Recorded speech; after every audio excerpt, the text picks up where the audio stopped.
بسم اللہ الرحمن الرحیم۔ السلام علیکم سامعین کرام، آج کا بیان ملک الموت گناہ گاروں کی روح کیسے قبض کرتے ہیں کے بارے میں ہے۔ حق تعالی شانہ ملک الموت سے فرماتے ہیں کہ میرے دشمن کے پاس جاؤ اور اس کی جان نکال لاؤ۔ میں نے اس پر ہر قسم کی فراخی رکھی، اپنی نعمتیں دنیا میں چاروں طرف سے اس پر لا دی، مگر وہ میری نافرمانی سے باز نہیں آیا۔ لاؤ آج اس کو سزا دوں۔ ملک الموت نہایت تکلیف دہ صورت میں اس کے پاس آتے ہیں، اس صورت سے کہ 12 آنکھیں ان میں ہوتی ہیں۔ ان کے پاس ایک گرز یعنی لوہے کا موٹا سا ڈنڈا جہنم کی آگ کا بنا ہوا ہوتا ہے جس میں کانٹے ہوتے ہیں۔ ان کے ساتھ 500 فرشتے جن کے ساتھ تانبے کا ایک ٹکڑا ہوتا ہے، اور ہاتھوں میں جہنم کی آگ کے بڑے بڑے انگارے اور آگ کے کوڑے ہوتے ہیں جو دہکتے ہوئے ہوتے ہیں۔ ملک الموت آتے ہی وہ گرز اس پر مارتے ہیں جس کے کانٹے اس کے ہر رگ و پے میں گھس جاتے ہیں۔ پھر وہ اس کو کھینچتے ہیں اور باقی فرشتے ان کوڑوں سے اس کے منہ کو اور سرین کو مارنا شروع کر دیتے ہیں، جس سے وہ مردہ گشت کھانے لگتا ہے۔ وہ اس کی روح کو پاؤں سے انگلیوں سے نکال کر ایڑی میں روک دیتے ہیں اور پٹائی کرتے رہتے ہیں، پھر ایڑی سے نکال کر گھٹنوں میں روک دیتے ہیں، پھر وہاں سے نکال کر اور جگہ جگہ اس لیے روکتے ہیں تاکہ دیر تک تکلیف پہنچائی جائے۔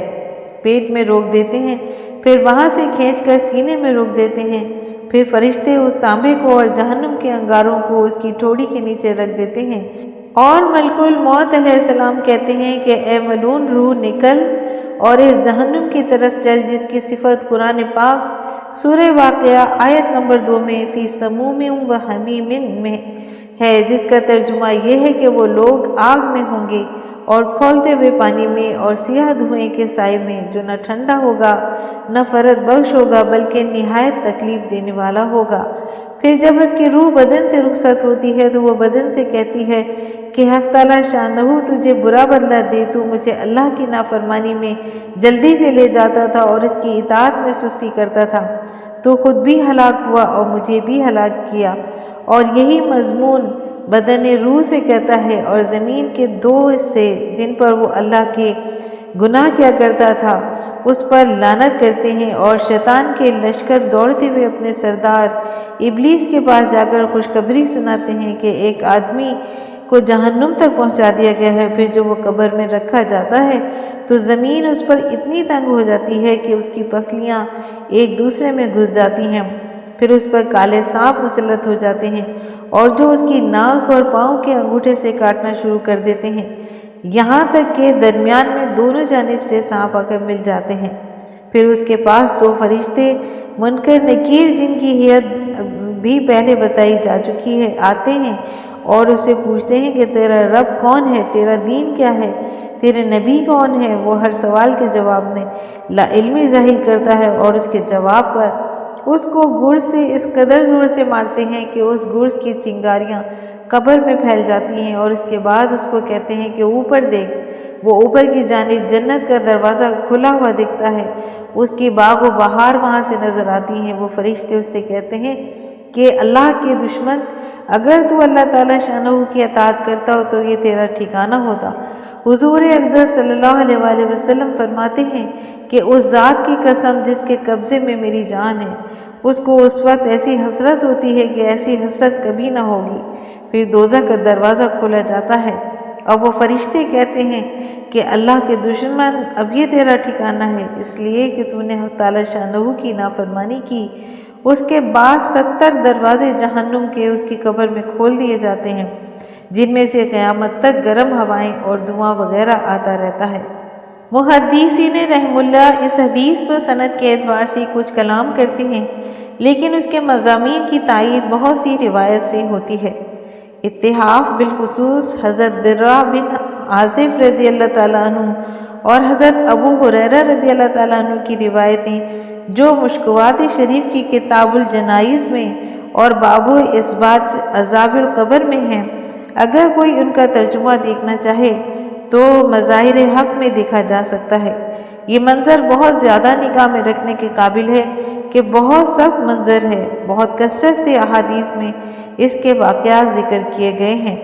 حضرت عائشہ رضی اللہ تعالیٰ عنہا فرماتی ہیں کہ گناہ گاروں کے لیے اہل قبور سے ہلاکت ہے کہ ان کے اوپر کالے سانپ مسلط کر دیے جاتے ہیں، ایک پاؤں کی جانب سے دوسرا سر کی جانب سے، اور وہ کاٹتے ہوئے چلے جاتے ہیں یہاں تک کہ درمیان میں آ کر دونوں مل جاتے ہیں۔ یہی وہ برزخ کا عذاب ہے جس کو قرآن پاک میں وَمِن وَرَائِهِمْ بَرْزَخٌ إِلَى يَوْمٍ يُبْعَثُونَ سورہ مومنون آیت نمبر 6 سے تعبیر فرمایا ہے۔ یہی وجہ ہے کہ جب حضرت عثمان رضی اللہ تعالیٰ عنہ قبر کا ذکر کرتے تو اتنا روتے کہ داڑھی مبارک تر ہو جاتی، جیسا کہ پہلے بتایا جا چکا ہے۔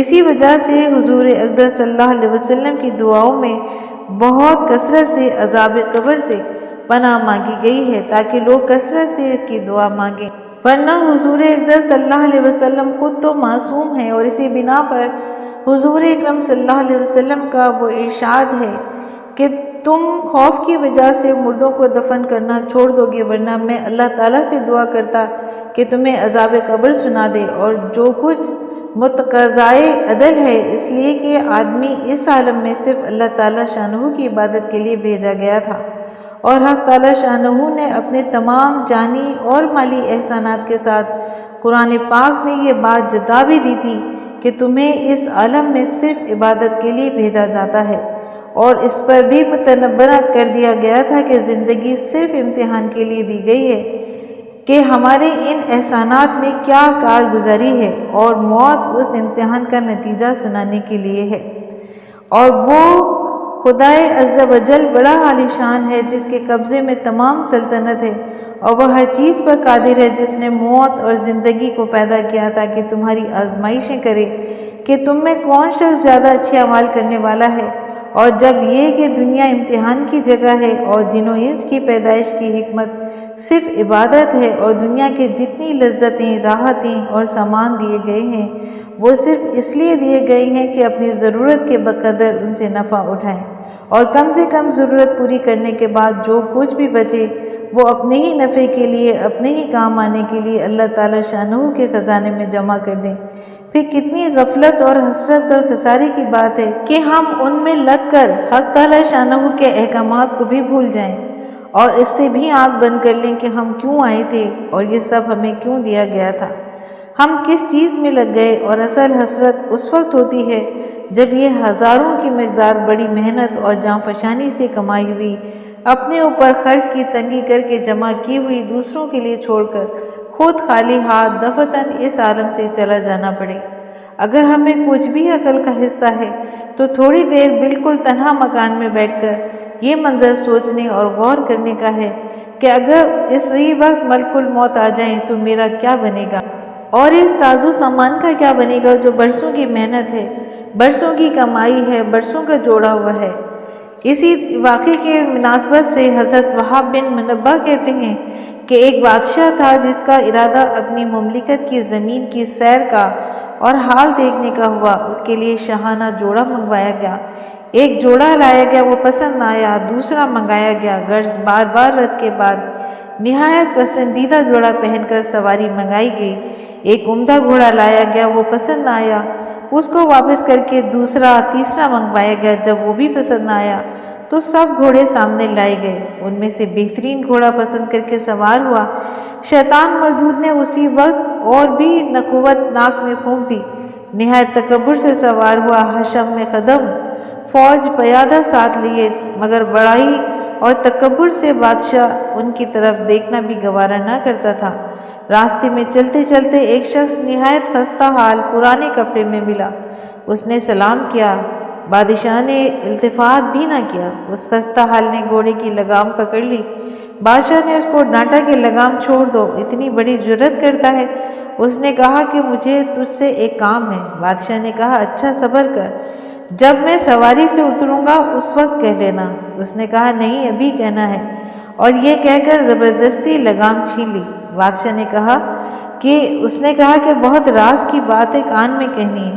بادشاہ نے کان اس کے قریب کر دیا، اس نے کہا میں ملک الموت ہوں، تیری جان لینا ہے۔ یہ سن کر بادشاہ کا چہرہ فک ہو گیا اور زبان لڑکھڑا گئی، پھر کہنے لگا کہ اچھا مجھے اتنی مہلت دے دے کہ میں گھر جا کر اپنے سامان کا نظم کر دوں، گھر والوں سے مل لوں۔ فرشتے نے کہا کہ بالکل مہلت نہیں ہے، اب تو اپنے گھر کو اور سامان کو کبھی نہیں دیکھ سکے گا۔ یہ کہہ کر اس کی روح قبض کر لی گئی، وہ گھوڑے پر سے لکڑی کی طرح نیچے گر گیا۔ اس کے بعد وہ فرشتہ ملک الموت ایک نیا نیک مسلمان کے پاس گیا۔ وہ نیک بندہ بھی کہیں سفر میں جا رہا تھا، اس کو جا کر سلام کیا۔ اس نے وعلیکم السلام کہا۔ اس نے کہا کہ مجھے تیرے کان میں ایک بات کہنی ہے۔ اس نے کہا کہو۔ اس نے کان میں کہا کہ میں ملک الموت ہوں۔ اس نے کہا کہ بہت اچھا کیا آئے، بڑا مبارک ہے ایسے شخص کا آنا جس کا فراق بہت طویل ہو گیا تھا۔ مجھ سے تو جتنے آدمی دور ہیں ان میں کسی سے بھی ملاقات کا اتنا اشتیاق نہیں تھا جتنا تمہاری ملاقات کا تھا۔ فرشتے نے کہا کہ تم جس کام کے لیے گھر سے نکلے ہو اس کو جلدی پورا کر لو۔ اس نے کہا کہ مجھے حق تعالیٰ شانہ سے ملنے سے زیادہ محبوب کوئی بھی کام نہیں ہے۔ فرشتے نے کہا کہ تم جس حالت میں مرنا اپنے لیے پسند کرتے ہو میں اسی حالت میں جان قبض کروں گا۔ اس شخص نے کہا کہ تمہیں اس کا اختیار ہے۔ فرشتے نے کہا کہ مجھے یہی حکم دیا گیا ہے کہ تمہاری خوشی کا اتباع کروں۔ اس شخص نے کہا کہ اچھا، تو مجھے وضو کر کے نماز پڑھنے دو اور جب میں سجدے میں جاؤں تو میری روح قبض کر لینا۔ چنانچہ اس نے نماز شروع کی اور سجدے میں اس کی روح قبض کر لی گئی۔ اس کا ذکر آیا میں موجود ہے۔ آخر میں اللہ تعالیٰ سے دعا ہے کہ ہماری بھی روحیں انہی نیک لوگوں کی روحوں کی طرح قبض کی جائیں۔ اللہ تعالیٰ ہمیں صراط مستقیم پر چلنے کی توفیق عطا فرمائے اور ہمیں نیک لوگوں میں شمار کیا جائے۔ آمین ثم آمین۔ سامعین کرام، اگر آپ کو آج کا بیان پسند آیا ہو تو آپ اپنے چینل فضائل اسلام کو لائک اور سبسکرائب کیجیے اور ساتھ لگے بیل آئیکن کو پریس کیجیے تاکہ آنے والی نئی ویڈیوز کا نوٹیفیکیشن آپ کو سب سے پہلے ملے۔ شکریہ۔